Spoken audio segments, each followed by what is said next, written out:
Select होता है जिस हैं। बात करते हैं कॉकरोच जनता पार्टी, आखिर ये कैसे साथियों सामने आई। आप सभी लोगों ने सुना होगा 15 मई की डेट थी, हमारे देश के मुख्य न्यायाधीश, वो भी सुप्रीम कोर्ट के सीजीआई। आहा, सोचिए कितना बड़ा पद, जिसके अगर सिलेक्शन प्रोसेस की हम आपसे बात पूछे तो शायद आपको नहीं पता होगा कि सुप्रीम कोर्ट का जो मुख्य न्यायाधीश होता है वो कैसे सिलेक्ट होता है। आपको पता है, कोई पेपर नहीं पास करते ये लोग, कैसे सिलेक्ट होते हैं आपको मैं बताता हूं। भारतीय संविधान का अनुच्छेद 124 है, इसमें सुप्रीम कोर्ट का प्रावधान किया गया है। सुप्रीम कोर्ट का जो मुख्य न्यायाधीश होता है वो मुख्य न्यायाधीश यानी सीजीआई बनने से पहले सुप्रीम कोर्ट के उन जजों में से एक होता है जिसको सरकार के रहमो करम से वहां तक पहुंचाया जाता है। अब मान लो भी सत्ता पार्टी भाजपा है या कोई पार्टी है, उसका सपोर्ट उसको मिलता है क्योंकि कमेटी उसी के निर्देश पर काम कर रही होती है और फाइनली साथियों एक तरीके से जज बन जाता है। या फिर बहुत सारे और भी प्रोसेस हैं, जैसे आप सभी को पता है हाई कोर्ट में वो जज रह चुका हो या राष्ट्रपति की नजर में कोई अच्छा विधिवेत्ता, ऐसे कई सारे प्रोसेस हैं जो शायद आपको पता नहीं होंगे। मेन मुद्दा यह है कि सुप्रीम कोर्ट का मुख्य न्यायाधीश जो बनता है वो उन सभी न्यायाधीशों में सबसे वरिष्ठ होता है, यानी ये कह लो कि न्यायपालिका में उसके बराबर कोई नहीं होता है। कानून की इतनी समझ रखने वाला एक व्यक्ति जिसको भारत सरकार द्वारा सैलरी के रूप में 2,80,000 रुपए प्रति माह दिए जाते हों, सोचिए वो व्यक्ति इतनी जिम्मेदारी के बैठे, इतनी जिम्मेदारी भरे पद पर बैठ करके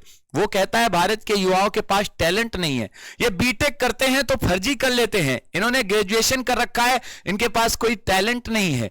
और ऐसी टिप्पणी वो बंद कमरे में नहीं बल्कि सार्वजनिक मंच पर करते हैं।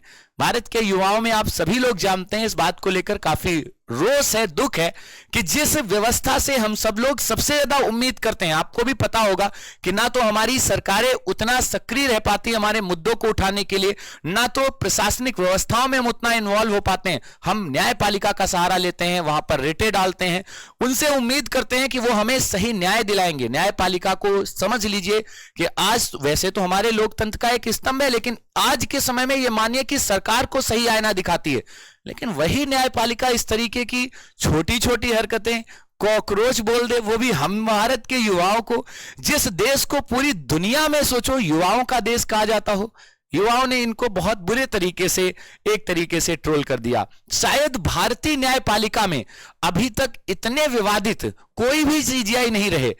अब सोच कर देखिए 2,80,000 रुपए इनको वेतन मिलता है, किस बात का मिलता है? भारत के युवाओं को कॉकरोच बोलने के लिए जितना पैसा इनको वेतन मिलता है उससे ज्यादा इनके भत्ते, इनके गाड़ी का खर्चा, इनके प्यून का खर्चा, इनके बिल्डिंग का खर्चा, इनके साथियों कपड़े धोने वाले, मोची, यहां तक दाढ़ी बनाने वाले प्राइवेट सब इनके पास रखे जाते हैं। सरकार भारी भरकम पैसा खर्च करती है, सिक्योरिटी में इतना पैसा। सोचकर देखिए, अभी थोड़े दिन पहले इनसे जस्टिस गवई थे जिनकी लोग सदियों तक मिसालें देंगे, पीएन भगवती, जिनके कारण हम सभी लोग भारतीय न्यायपालिका में पब्लिक इंटरेस्ट लिटिगेशन जैसे चैप्टर को आज बड़े जिसको कहते हैं ना ठोस मुद्दे के रूप में उठाते हैं। क्या बचा न्यायपालिका में ऐसे लोगों का? भाई साहब, दुख के साथ कहना पड़ रहा है कि न्यायपालिका में ये जो कॉकरोच जनता पार्टी का इन्वॉल्वमेंट हुआ है ये बहुत घातक है। आने वाले समय में भारतीय युवा जो होंगे वो जज या न्यायपालिका जो है उसको भी संदेह के घेरे में देखेंगे, क्योंकि ये बयान तो राजनीतिक है।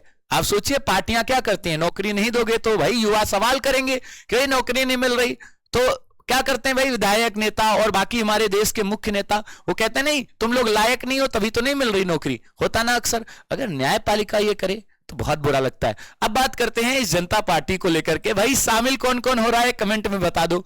हमारे साथ के कई साथी जो हैं वो शामिल हो चुके हैं, जबरदस्ती करके एक तरीके से कहा गया